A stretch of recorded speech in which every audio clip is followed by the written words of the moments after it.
Estamos vivendo uma hora americana.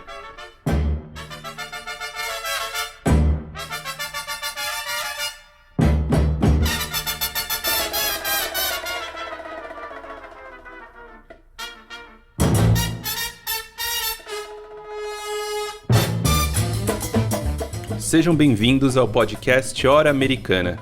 Aqui traremos especialistas para conversar sobre diversos temas da história das Américas. Meu nome é Caio Pedrosa e estou aqui com meus companheiros de sempre, Luiz Calil, Rodolfo Gautier e Valdir Santos. E agora contamos também com a participação da Priscila Pereira.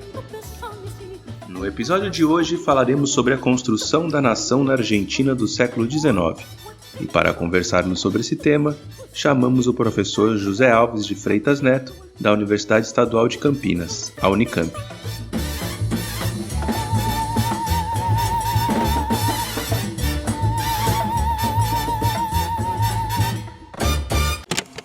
Naquele tempo, os carniceiros degoladores do Matadouro eram os apóstolos que propagavam a vara e punhal, a Federação Rosista. E não é difícil imaginar que Federação sairia de suas cabeças e de suas facas.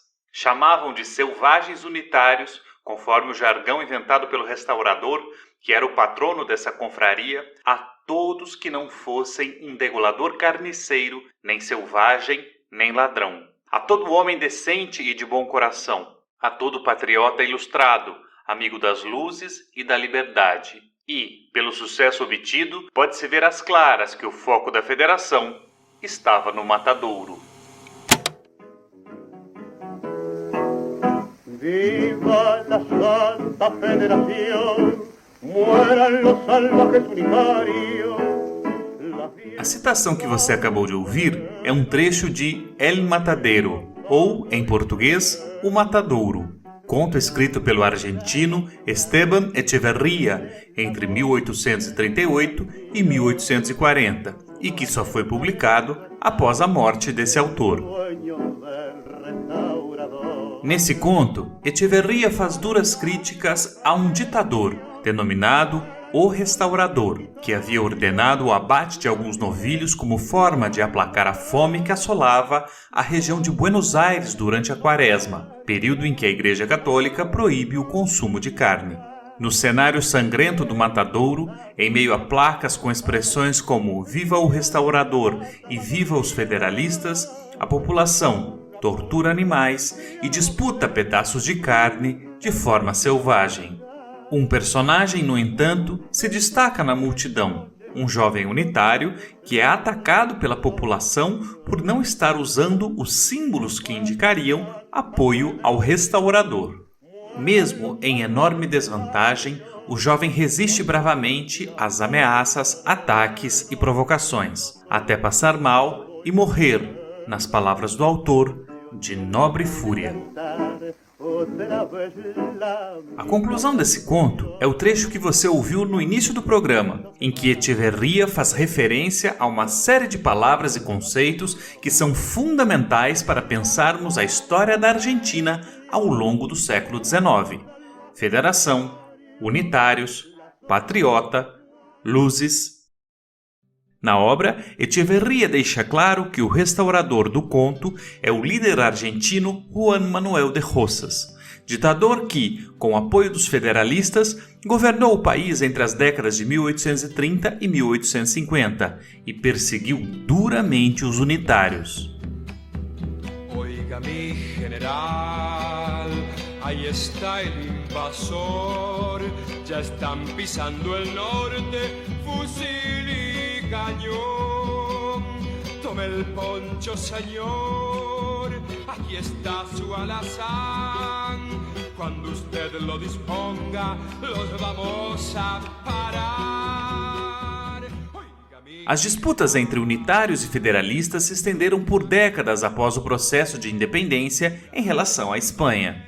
Em linhas gerais, os unitários defendiam um governo liberal centralizado na cidade de Buenos Aires.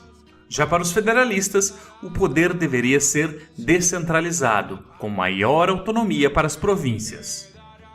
Enquanto esteve no poder, Rosas contou com o apoio de diversos caudilhos interioranos, o que despertou uma ferrenha oposição de jovens liberais argentinos, entre eles o próprio Esteban Echeverría, autor de O Matadouro. Echeverría fez parte da chamada Geração de 37. Ainda que houvesse diferenças entre eles, havia entre os membros da Geração de 37 uma tentativa de identificar os problemas da ainda jovem Argentina e de propor caminhos para que ela se tornasse uma nação moderna. No entanto, muitos de seus membros foram obrigados a abandonar a Argentina durante o governo de Rosas. Após a queda desse líder autoritário, em 1852, a Argentina ainda viveria mais 10 anos de uma sangrenta guerra civil.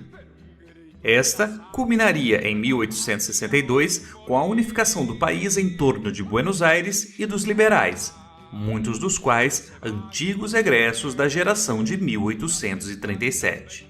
Estes não apenas retornaram ao país, como conseguiram ocupar espaços centrais na política e na intelectualidade argentina. 2 deles, por exemplo, foram eleitos presidentes da República Argentina, Bartolomé Mitre e Domingo Faustino Sarmiento. Esse último, em especial, foi autor de um dos principais livros da história argentina, intitulado Facundo, Civilização e Barbárie. Assinalei esta circunstância da posição monopolizadora de Buenos Aires para mostrar que há uma organização do solo tão central e unitária naquele país que, ainda que Rosas houvesse gritado de boa fé federação ou morte, haveria concluído pelo sistema unitário que hoje se estabeleceu. Nós, contudo, queríamos a unidade na civilização e na liberdade, e nos deram a unidade na barbárie e na escravidão. Mas outro tempo virá, em que as coisas entrem em sua rota ordinária.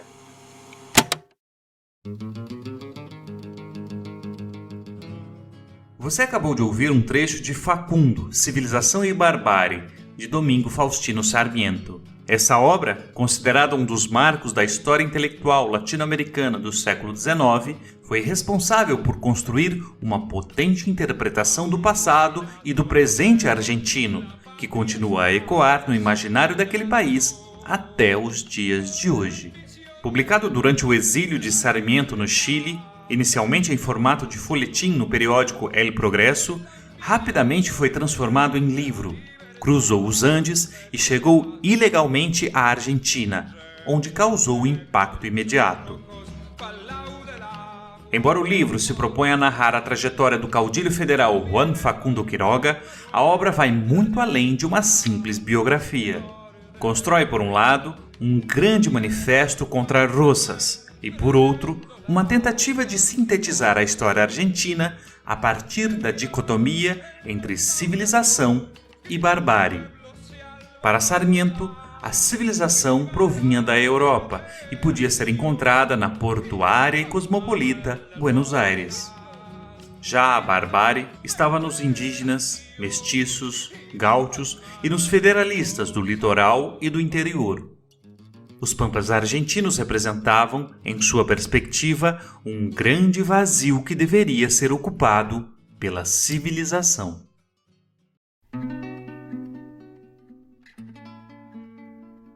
Alguns anos depois da publicação de Facundo, Sarmiento ocuparia a presidência da República entre 1868 e 1874. Durante seu mandato, implantou uma série de políticas liberais, expandiu a educação pública e laica, incentivou a imigração europeia e promoveu obras de modernização econômica, como a reforma no Porto de Buenos Aires e a construção de estradas de ferro.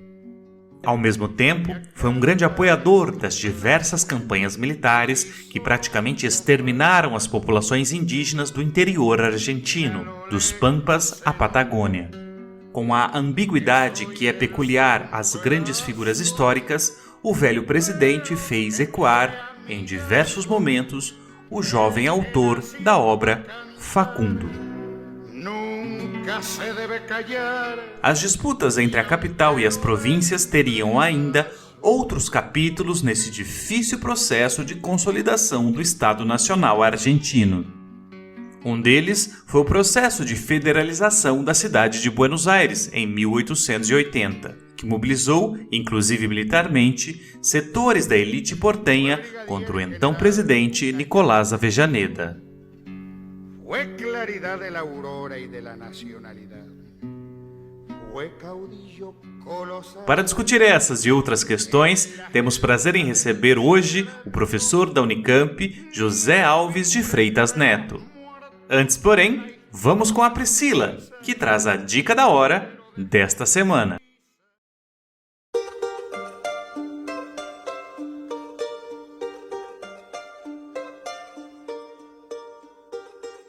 A dica da hora de hoje é o livro Percorrendo o Vazio, Intelectuais e a Construção da Argentina no Século XIX, do professor e também entrevistado da semana, José Alves de Freitas Neto.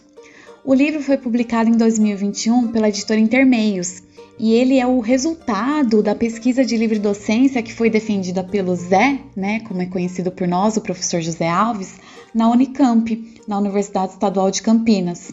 Em Percorrendo o Vazio, o José Alves aborda o processo de construção da nação argentina a partir de uma análise original sobre os intelectuais da geração de 1837 durante a luta deles contra o governo do Rosas. Ao revisitar a romântica geração dos proscritos argentinos, como também é conhecida essa geração de 1837, o Zé Alves propôs uma leitura singular sobre o clássico tema da civilização em barbárie, oferecendo novas perspectivas analíticas para a gente pensar o século XIX argentino. Essas novas perspectivas, elas apontam para a ideia de que existe um vazio e uma não uniformidade discursiva nos relatos de fundação da nacionalidade argentina. Então, no trabalho do Zé Alves, o vazio é colocado como um sentimento, como uma espécie de percepção que existia entre os jovens letrados argentinos de que havia uma distância enorme entre o que eles imaginavam como um país ideal e a realidade objetiva contra a qual eles tentavam se livrar a todo custo. Para reduzir essa distância, então eles precisavam preencher o vazio, nem que para isso fosse necessário esvaziar o passado para se forjar um discurso que se projetasse sobre o futuro. Na obra em questão, o vazio serve, portanto, como um fio condutor da narrativa construída pelo historiador, pelo José Alves, sobre a geração de 37, funcionando ao mesmo tempo como dispositivo e como representação de uma história que é bastante complexa e que escapa a qualquer visão esquemática presente nessa interpretação mais canônica sobre uma Argentina dividida em duas partes: civilização em barbárie, campo-cidade, pampa e litoral. Então, para tratar desse assunto, o José Alves ele vai se apoiar numa documentação diversa, que vai de textos clássicos, como é o caso do El Matadero e La Cautiva, do Esteban Echeverría, a fontes pouco exploradas, como é o caso da revista La Moda. Enfim, o livro Percorrendo o Vazio é um convite para todos nós, para todas nós, percorrermos os caminhos de uma história em aberto, cujo destino não se sabe ao certo e que pode ser permanentemente revista, reescrita, reinterpretada. Essa é a nossa dica da hora dessa semana.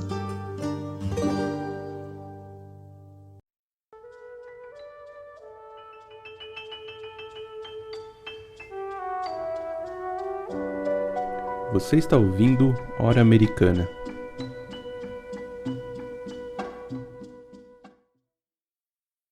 Olá, ouvintes do Hora Americana. Vamos iniciar mais uma entrevista do nosso programa. Hoje temos o prazer em receber novamente o professor José Alves Freitas Neto, professor da Unicamp. Ele já deu uma entrevista para a gente, conversou sobre a questão da educação e a história da América, e hoje ele vai falar do tema da pesquisa dele, que é a história da Argentina no século XIX. Então seja muito bem-vindo, Zé. Um prazer receber você aqui novamente. E o Calil vai começar com a primeira questão.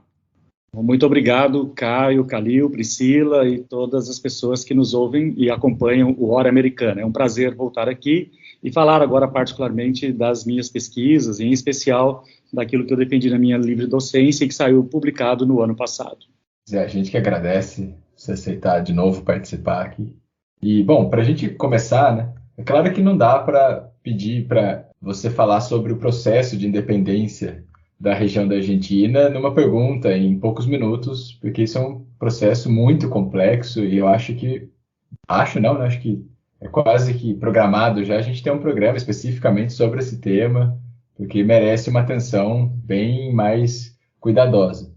Mas para a gente pensar o tema de hoje, eu acho que é importante a gente ter pelo menos algumas indicações básicas sobre esse processo de ruptura do então vice-reino do Prata em relação à coroa espanhola. Então, você poderia, por favor, apontar um pouquinho os aspectos centrais desse processo de independência que acabam depois sendo importantes para a gente compreender o debate de hoje mesmo, que é o debate de construção de um Estado Nacional argentino ao longo do século XIX? Bom, Calil, de fato, os discursos fundacionais, né, remetem às lutas emancipatórias do processo de independência. E isso, evidentemente, tem pontos em comum com o restante da América Hispânica, com os episódios, né, como a invasão napoleônica em 1808, a prisão do rei Fernando VII e a contestação, tanto na Espanha quanto na América, em torno das legitimidades existentes, né, e o vínculo que havia entre a tradição pactista hispânica, entre os súditos e os soberanos, se rompe. Então, a partir disso, você vai ter uma série de debates e enfrentamentos e movimentos que resultam aí na separação e nos movimentos de independência.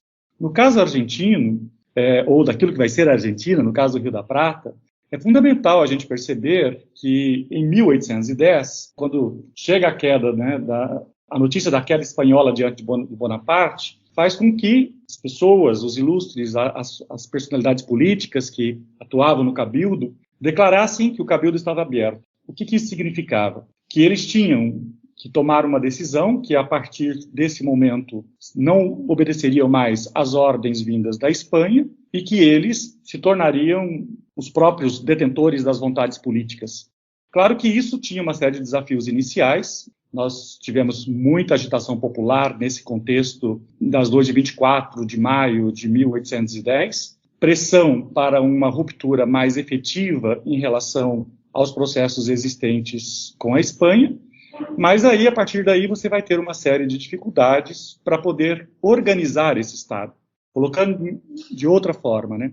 Se não devemos mais obediência ao rei, porque o rei está aprisionado e o poder está em nossas mãos, como é que nós vamos gerenciar e como é que nós vamos legitimar o poder político de Buenos Aires sobre outras regiões do vice-reino do Rio da Prata? Então, era importante, primeiro, estabelecer uma ordem política que garantisse uma mínima estabilidade na região, o que não aconteceu, porque outras cidades também começaram a demandar pela sua independência e outras regiões pela sua independência. Então, nós temos aí um processo bastante complexo, até a formalização da independência em 1816 e depois, posteriormente, até a consolidação do Estado tal como nós o conhecemos hoje, em 1862. Então, uma série de conflitos e de disputas políticas marcaram esse primeiro processo. E aqui é fundamental destacar a existência de pelo menos 2 grupos políticos, né? Os unitários e os federalistas, que estariam marcando aqueles que defendem um poder centralizado a partir de Buenos Aires, e depois a gente vai explicar isso um pouquinho melhor ao longo da nossa conversa, e aqueles, os federalistas, que estariam defendendo, em tese, os poderes locais. Então, de fato, nós estamos lidando com um mito fundacional que é marcado desde o início, no caso daquilo que vai se tornar a Argentina, alguns mitos, como o da dualidade, o mito do país liberal e também o papel das gerações. Nós estamos falando dessa geração de 1810, que depois vai ser recuperada por uma geração em 1837 e outra em 1880, como se isso fosse parte de uma composição narrativa, de uma linearidade que a história argentina procura construir pela historiografia. A importância é isso, destacar que esse é um discurso que a tradição historiográfica produziu e que o Estado incorpora, mas as tensões políticas existentes nos desmentem em vários instantes. Bom, Zé, agora eu queria te perguntar justamente sobre essa dualidade, né, desses grupos que acabaram surgindo nesse momento do pós-independência, né? Porque os conflitos militares que marcaram essa região, o que vai ser o Estado argentino, né, durante boa parte do século XIX, foram profundamente influenciados pelos debates intelectuais que são tradicionalmente resumidos, né, na divisão entre os unitários e os federalistas. Então, você poderia explicar para a gente, por favor, o que foram esses grupos, né, e a importância desses debates intelectuais para compreendermos a trajetória do que viria a ser a Argentina?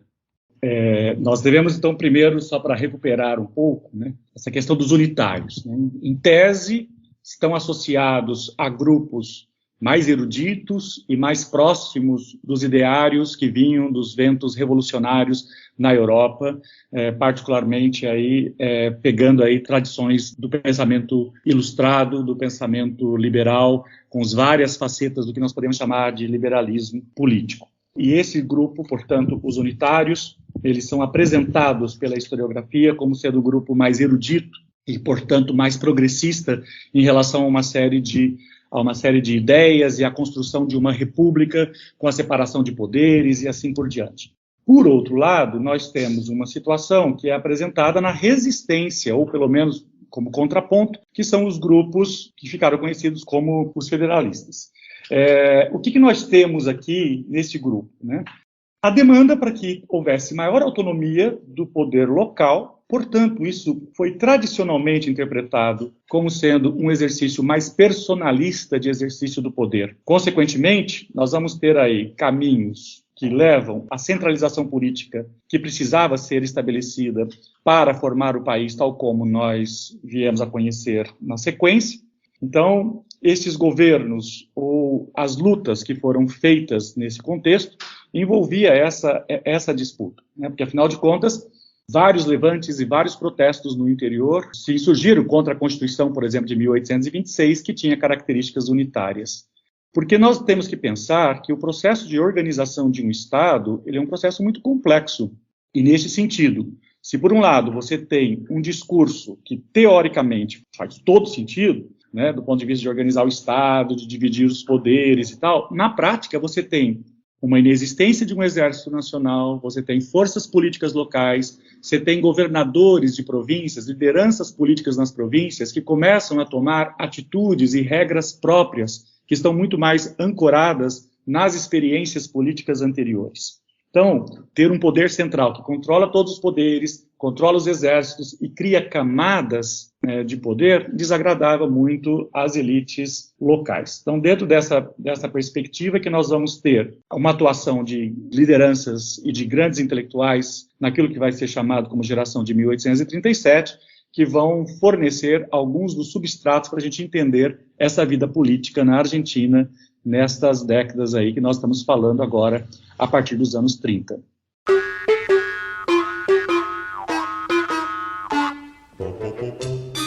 Oi, eu sou a Thaís.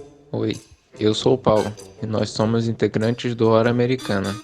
Gostaríamos de te convidar para conferir os conteúdos publicados nas nossas redes. Afinal, o episódio nunca acaba nessa horinha aqui. Muitas das temáticas e dicas mencionadas por nossos convidados e convidadas serão retomadas por lá. E praticamente todo dia tem postagem nova. Então é isso. Nos acompanhem também nas redes sociais do Hora Americana. Encontramos vocês lá.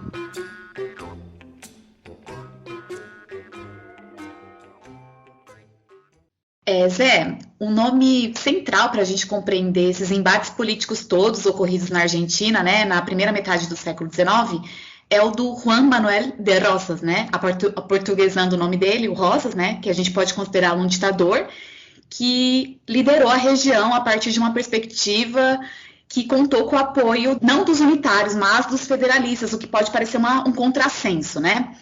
Você poderia explicar para a gente quem foi o Rosas e quais foram as principais características do que ficou conhecido como a ditadura rosista?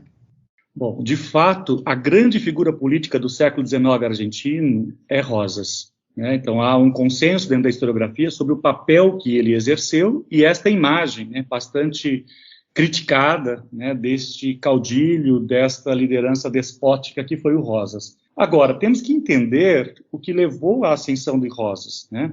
Então, nessas disputas ainda iniciais, né, Rosas assume o poder em 1829.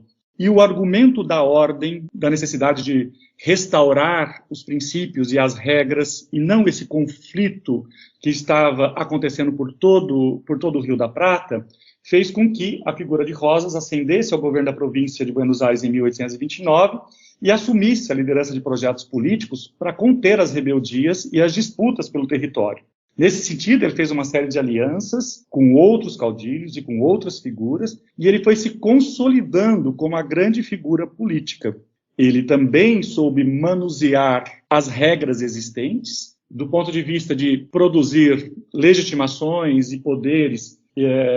Você tem um primeiro governo mais curto e um segundo momento desse governo, em 1835, na sua segunda ascensão ao governo, em que ele passa a ter medidas mais abertamente autoritárias, né, e de perseguir a oposição, porque isso estava sendo apresentado como uma necessidade de você produzir coesão da vida política no Rio da Prata, particularmente em Buenos Aires. O que isso significava? Significava que você tem uma situação em que ele produzia um determinado consenso em torno da figura política dele, ele legitimava a violência, tanto é assim que o braço armado, né, a sua perseguição aos opositores, a mazorca, né, que é mais forca, né?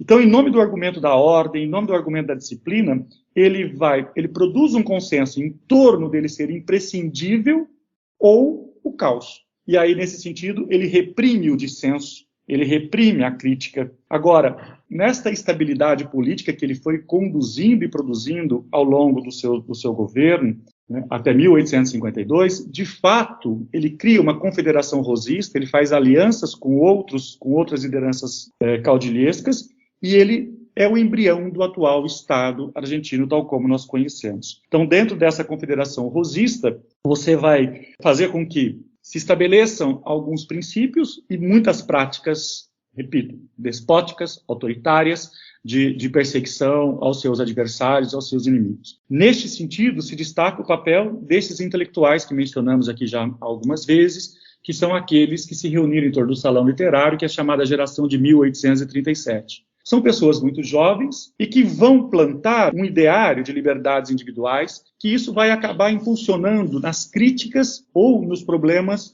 que, de alguma maneira, ajudarão a contestar ou levar ao colapso do regime rosista, que, obviamente, o regime rosista não cai porque as ideias políticas dos unitários eram mais progressistas. Cai exatamente porque formam-se aí algumas alianças militares a partir de Urquiza, sobretudo, incluindo com o apoio do Império do Brasil, para o colapso do regime rosista em 1852. Então, em linhas gerais, como diz o Túlio Halperin-Dong, de alguma maneira, a figura do Rosas é a própria estrutura política da Argentina desse contexto do século XIX. Então, não tem como passar pela formação do Estado argentino e não lidar com essa figura emblemática, contraditória, porque, afinal de contas, há uma necessidade de debater não apenas como ele obteve o poder, mas, sobretudo, como ele obteve a adesão da população ao seu poder.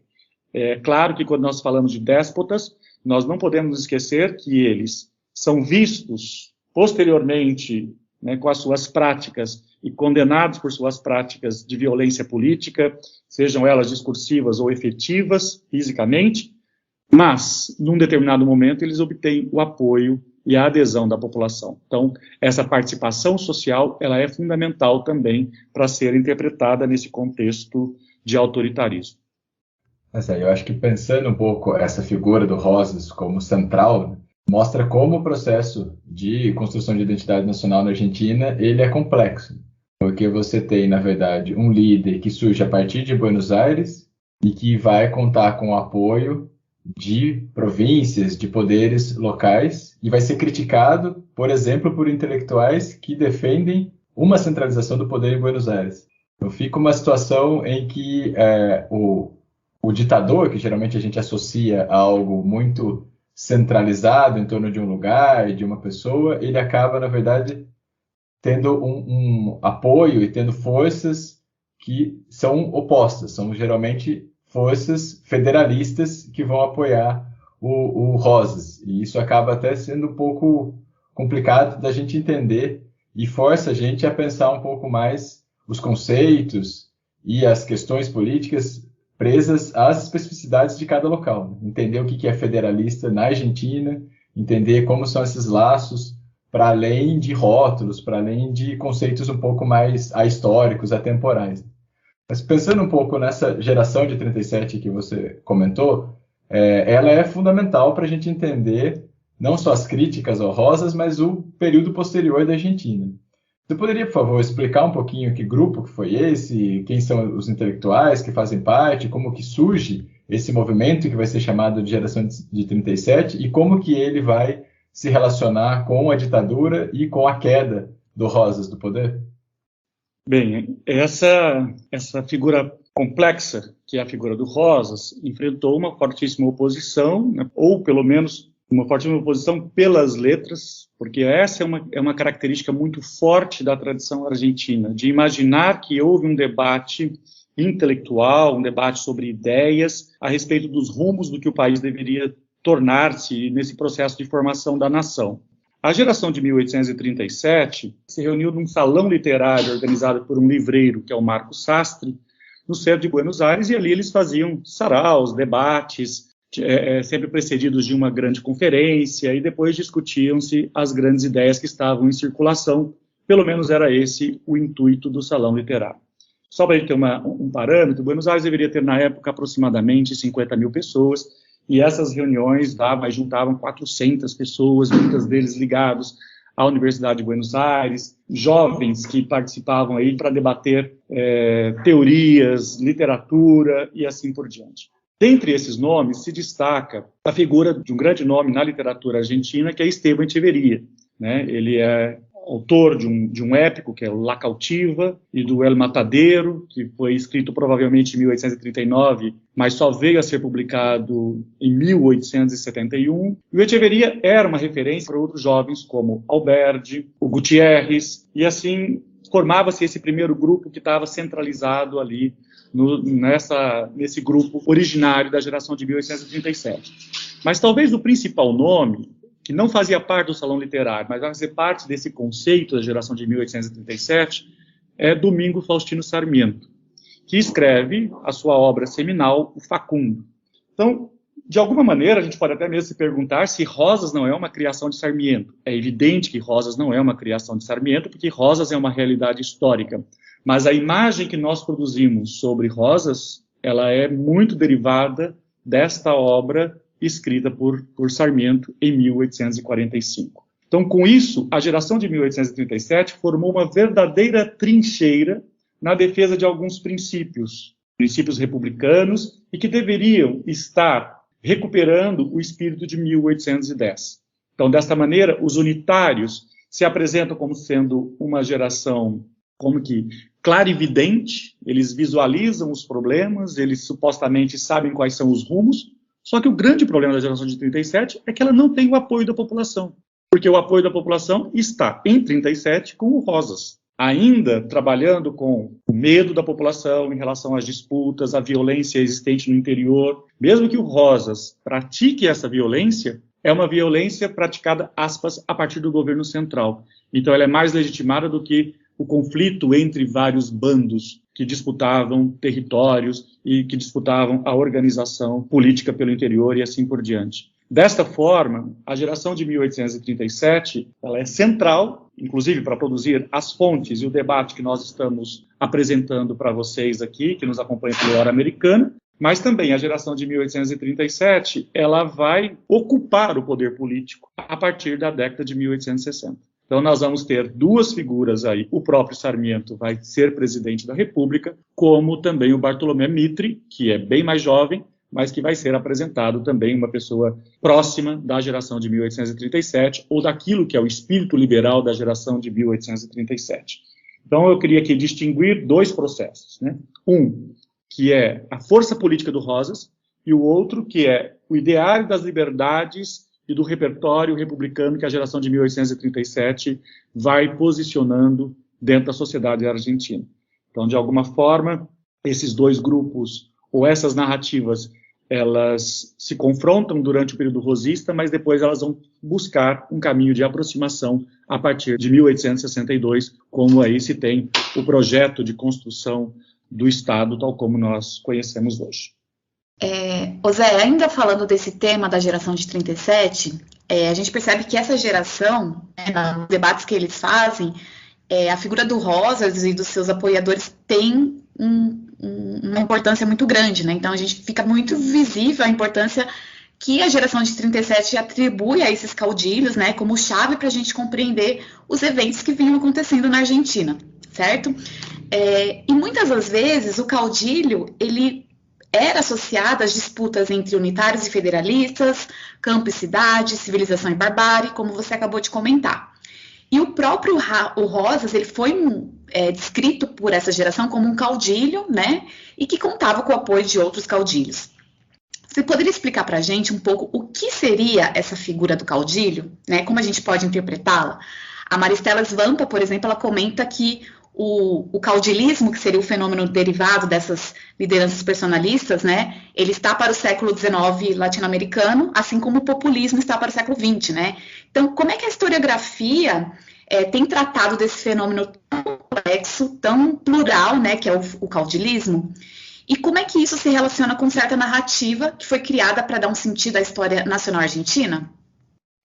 Bem, essa é uma questão, esse é um ponto realmente que suscita um debate historiográfico muito amplo. Mas, de uma maneira bem geral, podemos dizer que o caudilho é uma liderança política com características despóticas e que ele, sim, representa a encarnação da barbárie, se nós usarmos aí, por exemplo, as referências de Túlio Halperin-Dong, que é uma obra incontornável no estudo sobre o fenômeno na Argentina. O fato de que nós temos essas lideranças com essas características fez com que elas emergissem dentro de um contexto de que parte das elites intelectuais tinham fracassado a construção de um projeto estável e de unidade. Então, lembremos, 1837, que seria essa tradição unitária, a civilizada, aquela que representa o mundo urbano de Buenos Aires, ela fracassou na tentativa de organização do Estado. E a figura de Rosas, pelo contrário, alimenta essa estabilidade. Então, entre este olhar, né, que partia de Buenos Aires e aquele que existia no interior do país, nós vamos ter o exercício dessas práticas políticas desses caudilhos. Então, esses caudilhos, eles passam por uma questão que o Halperin-Dong chamou, né, como ruralização e militarização do poder. Portanto, ele precisava ter terra e precisava ter armas. E esse processo propiciou a emergência de muitos atores sociais e políticos que eram inconcebíveis nas primeiras declarações de independência e de autonomia realizadas em Buenos Aires em 1810. Agora, como é que eles chegaram até aí? É nesse sentido que a historiografia vai produzir um debate amplo de perceber que o caudilismo não tem a ver apenas com o carisma ou com a força desta liderança, mas tem a ver com um sistema social muito complexo, um sistema contraditório, que envolve essas figuras que muitas vezes defendem princípios e formas tradicionais de vida, a própria herança da tradição espanhola, as práticas culturais e sociais que eram mais arraigadas, jogos, por exemplo, de fidelidade e apadrinhamento.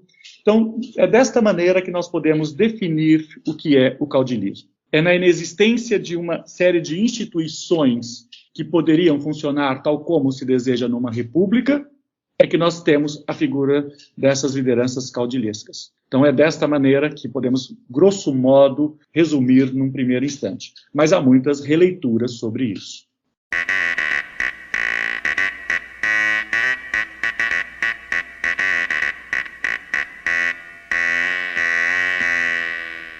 Você está ouvindo Hora Americana. Por falar dessas releituras, a gente sabe que esse tema, né, dos caudilismos rioplatenses tem sido objeto de várias revisões nas últimas décadas, né? Então, novos estudos têm apontado, por exemplo, a necessidade da gente compreender as bases sociais do poder dos caudilhos e entender que o poder desses caudilhos não era uma coisa monolítica, vertical, né, e que eles estabeleciam uma série de relações com os seus liderados, relações de interdependência, que mostra que a coisa era um pouco mais complexa do que pressupor que havia um mando vertical, né, entre o caudilho e os seus homens.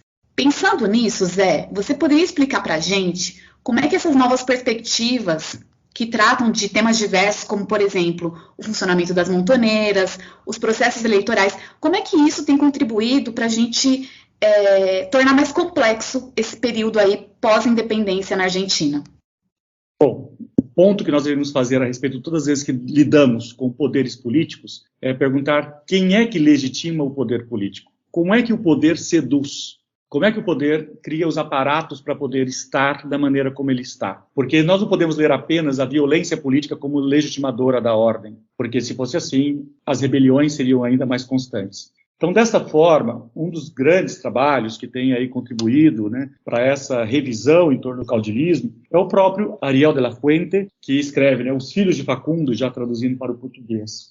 Ali, nós podemos ter uma ideia, né, de que ele apresenta esse sistema complexo que nós já estamos mencionando aqui e que coloca aí a interlocução com as populações originárias. Muitas vezes, por exemplo, há uma aceitação de práticas da população afrodescendente, né? Eu quero depois até voltar a esse ponto a falar da geração de 1837, né? Que, por exemplo, 25% da população de Buenos Aires era negra em 1837 e nós não temos nada para colocar ou trazer aí da geração ilustrada que relacionasse a existência dessas pessoas. No caso, por exemplo, no trabalho do Ariel de la Fuente, vai haver uma certa condescendência do governo em relação a práticas das populações locais. Se a gente pegar os próprios títulos que aparecem dentro da obra do Ariel de la Fuente, dos subtítulos, nós vamos entender um monte de práticas políticas que reconheceremos. Por exemplo, um dos subtítulos: carne, roupa e trabalho, subsistência e proteção, lógicas de sociabilidade. Então, aí inclui a tolerância com essa população negra, por exemplo, a cultura oral, as festas populares. Então, o que nós temos é uma ampliação da visão e coloca um papel nos seguidores dos caudilhos e nas suas atuações políticas. Eles não são simples figuras passivas ou sujeitos a históricos. O grande problema de uma leitura de condenação e de observação do caudilismo apenas na figura do líder é fazer com que a parte da população não seja considerada em relação às suas vontades e a seus apoios. Então, a hipótese, por exemplo, La Fuente, traz luz aí para essas vinculações que são, inclusive, emocionais e as identificações culturais entre líderes e liderados, que isso ajuda a forjar novas identidades políticas. E, nesse sentido, a formação de montoneiras. Que são montoneiras, né? Agrupações de homens do campo que desestabilizavam, impunham derrotas a governos provinciais. Por exemplo, quando convocava as pessoas para lutas que não eram de interesse dessa população. Então, essas disputas ao longo, né, dessa primeira metade do século XIX, ela se encarniçava com guerras, com batalhas. São muitas rebeliões e por interesses muito diversos. Por isso que é difícil dizer que os caudilhos sabiam que estavam lutando para a organização de um Estado. Não. Então nós temos que ter muito cuidado em relação a esse sentido teleológico que está, aí sim, na narrativa da geração de 1837. Porque para eles era praticamente inevitável que o país e que a pauta da tradição liberal que remontava a 1810 venceria de alguma forma. Então, acho que isso ajuda a gente a entender a complexidade e que, felizmente, há uma renovação no debate historiográfico sobre essa figura dos caudilhos e, consequentemente, desse grande fenômeno político que nós podemos chamar de caudilismo. Bom, Zé, muito interessante o que você está colocando, né, dessa reconstrução dessa história do Rosas, né, a partir da ascensão da geração de 37. E agora eu queria perguntar justamente sobre como que se deu, né, essa troca aí na administração, né, a queda do Rosas e depois a ascensão, né, do Mitre, do Sarmiento, dessa nova geração que assume o poder na Argentina, né? Então, essa é a questão, né? Você poderia explicar como que foi a queda do Rosas e a subida ao poder desses novos presidentes, dessas novas figuras? Bom, a queda de Rosas foi urdida, organizada a partir do Urquiza, né, que era o governador da província de Entre Rios, que era uma das regiões mais atingidas pelas decisões, porque também tem decisões econômicas do governo Rosas, que favorece a centralização e o poder político a partir de Buenos Aires. E o Urquiza organiza um exército, com apoio, inclusive, do Brasil, numa situação bem mais complexa, para a gente explicar o emaranhado das tensões políticas externas no Rio da Prata, nesse contexto, e leva à queda do governo do Rosas em 1852. O que vem a partir daí é um período, né, de praticamente uma década, bastante incerto, porque, afinal de contas, o próprio Urquiza, embora ele assuma um protagonismo na liderança política para toda a região, ele tem contestações e ele não se mostra tão magnânimo do ponto de vista da maneira como ele organiza o poder político a partir de então. É nesse contexto que vai emergir figuras e algumas outras lideranças que serão fundamentais para poder construir algum tipo de consenso. Então, o Rosas, lembrando que quando o Rosas é deposto, ele vai para o exílio e morre no exílio. Então, aí, os antigos rosistas ou as forças políticas procuram se recompor. Então, nós vamos ter alianças entre unitários e federalistas, que até então viviam brigados. É fundamental falar que a geração de 1837 não é também toda ela homogênea em si, eles têm interesses diferentes. Então, o Alberdi, por exemplo, vai ser muito crítico da figura do Sarmiento, que parece que o Sarmiento fica estimulando a polêmica, a briga o tempo inteiro. E este Sarmiento, por exemplo, vai chegar à presidência da República. E na presidência da República ele vai governar com antigos opositores, vai fazer elogios a regiões em que anteriormente ele criticava. Nós não vamos entrar em muitas minúcias, porque isso é um processo bastante amplo, mas o fato é que nós vamos ter a emergência de uma nova ordem política a partir de 1862, que é quando se fala aí de uma unidade nacional. Então, aí nós passamos a ter eleições, é óbvio que o voto não é universal, né? O número de pessoas votantes ela é muito pequena, mas aí a figura de Bartolomé Mitre, ela é central, porque o cara, ele é um grande erudito, mas ele é uma grande liderança do exército. E aí, quando nós estamos falando de um exército com características nacionais, com características que possa suplantar possíveis divisões, e esta instabilidade entre 1852 e 1862, que parte da historiografia, inclusive, chama esse período como República da Opinião, né? O Alberto Lettieri tem um livro exatamente com esse título, Política e Opinião Pública em Buenos Aires entre 1852 e 62, porque há uma série de oscilações que remetia aos receios daquilo que o Rosas estava combatendo, que eram as facções políticas que existiriam, porque as pessoas não seriam capazes de criar um consenso. Então, é importante dizer que a partir de 62, o grupo que supostamente tem o repertório político, são os unitários, tem as forças militares para poder estabelecer a nova ordem. Então é desta maneira que se cria um outro imaginário e que se cria uma estabilidade política a partir de 1862. Então acho que para a gente ficar aqui em parâmetros e em linhas gerais, é nesse momento que se consolida um processo que inicia em 1810, nas disputas entre unitários e federalistas, e que ele se consolida com a vitória, aspas, do modelo unitário em 1862. Por isso também valorizamos tanto a geração de 1837, porque, embora tão perseguida e tão pelas suas ideias, por ter atuado aí com o papel de intelectuais, né, colocando aí de uma maneira ampla o termo intelectual, eles também exercem o poder político.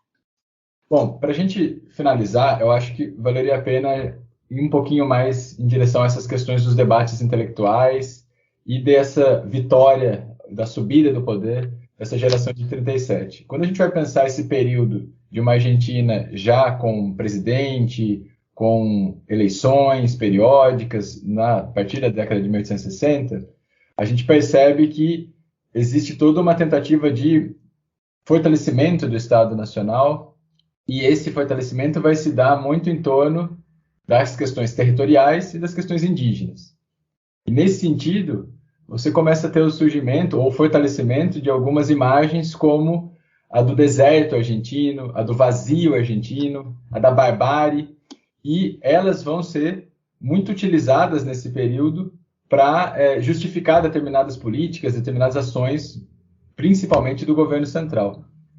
A gente tem até, inclusive, um episódio sobre essa questão, né, das campanhas do deserto, da ascensão de um governo militarizado que vai tomar territórios indígenas e vai massacrar muitas comunidades indígenas. Então, essa ideia de expansão de um território vazio é algo muito presente no período. Você poderia explicar um pouco para a gente o significado, a utilização dessas metáforas e como que elas contribuíram para construir um imaginário cultural, político e social da Argentina? E aproveitando, né, indicar algumas referências de textos, de bibliografia que abordem esse período e esse debate especificamente. Bom, esse é um dos temas da minha pesquisa, do meu trabalho e, obviamente, de muita gente. Tem uma fartíssima bibliografia sobre essa questão relacionada às noções de civilização e barbárie. E aí eu quero, mais uma vez, reiterar o problema dessa dualidade, desse dualismo existente entre civilização e barbárie, porque isso tem que ser rompido para a gente poder entender de uma maneira mais complexa essa história. E, nesse sentido, o que me motivou sempre a perguntar a respeito dessa dicotomia, que obviamente não é apresentada como dicotomia pelo próprio Facundo, que ele coloca civilização e barbárie, né, era me perguntar o que existe antes dessa dicotomia ser armada. E aí, alguns autores vão trazer aí essa questão do deserto, né? Então, o Halperin Dong, por exemplo, escreve uma obra clássica, que é Uma Nação para o Deserto Argentino. A ideia do deserto está lá no Facundo. A ideia do deserto está antes em Esteban Echeverría, está lá em La Cautiva.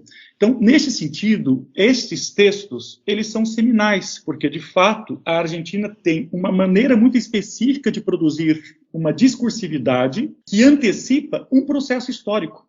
Então, essa constatação de que existe um deserto, ou o que eu vou preferir chamar um vazio, é porque você pode avançar.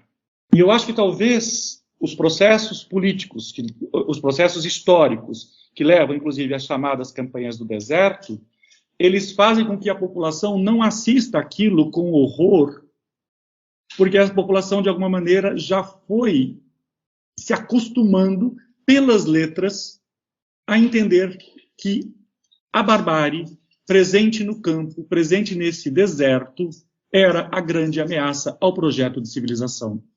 Então, a aceitação do discurso da civilização, ela começou muito cedo, e esse é o papel da geração de 1837. Ela produz essa narrativa, e hoje eu leio de uma maneira muito crítica o papel que essa geração de 1837 faz. Porque se nós temos, de um lado, o autoritarismo das práticas políticas realizadas por Rosas, nós temos o autoritarismo das ideias defendidas e produzidas pela geração de 1837. Claro que eu tenho que tomar todo cuidado para não ser anacrônico em relação a criticar a valorização da civilização a partir de um discurso que nós temos hoje em termos de silenciamento de populações tradicionalmente marginalizadas. Mas o autoritarismo de uma autoimagem, de uma república letrada, de uma república pautada por princípios liberais, por princípios republicanos, mas que ignora o que está ao seu redor. Então, o fato de dizerem que existe um deserto, ou que exista um vazio, vai fazer com que ele precise ser preenchido. E, nesse sentido, o meu debate, aí eu falo da minha livre docência, né, ele parte num debate com o próprio Halperin Dong, como um trabalho também de um autor mais contemporâneo, que é o Fermín Rodrigues, que inverte o título, fala Um Deserto para a Nação.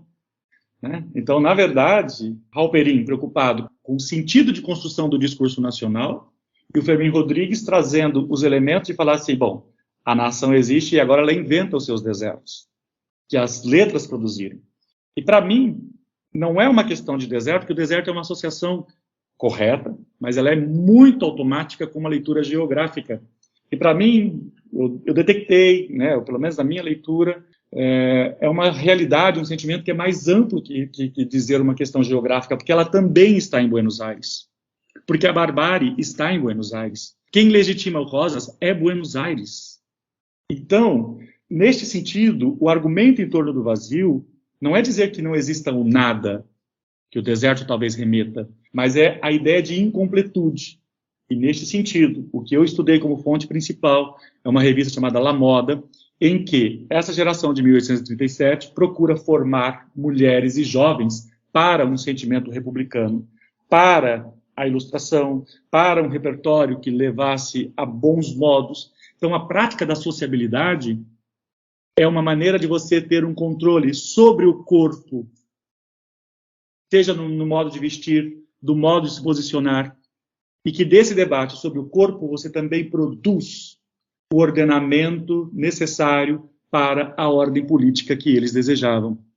Então, nesse sentido, a minha questão, né, em torno dessa noção de vazio é que esses autores, né, produziram um determinado repertório que antecipa uma série de práticas políticas, uma série de práticas históricas tanto quanto condenáveis. Neste sentido, talvez a melhor síntese de tudo isso foi escrito por Graciela Montaldo, que eu tomo a liberdade de ler para vocês, que, a partir dos textos de Echeverría, ela diz, de alguma forma, esses escritores de 37 politizaram um espaço de pertencimento, onde poderia dizer que começava a história nacional. Qual é essa história? a história de uma propriedade territorial questionada, de uma identidade étnica e cultural rechaçada e de uma legitimidade política irreal ou puramente simbólica. Fim da citação. Então, neste sentido, ler os textos de 1837, ler esses autores, e aí uma primeira dica é ler El Matader, ler La Cautiva, os textos de Echeverría, ler Sarmiento e sua obra, o Facundo, apresentam para a gente uma narrativa, um repertório que ele é muito coerente. Só que aí o bonito de fazer história é que essa narrativa literária, ela se forma coerentemente, mas o trabalho do historiador vai dizer que ela não se forma coerentemente. Por isso, tantas idas e vindas. E neste sentido, neste aspecto, eu acho que a liberdade de fazer a pesquisa aqui no Brasil é que nós podemos dizer certas coisas que alguns colegas argentinos, por se filiarem dentro de uma determinada tradição historiográfica, não podem ter a mesma liberdade para poder criticar alguns dos assentamentos dessa tradição historiográfica argentina.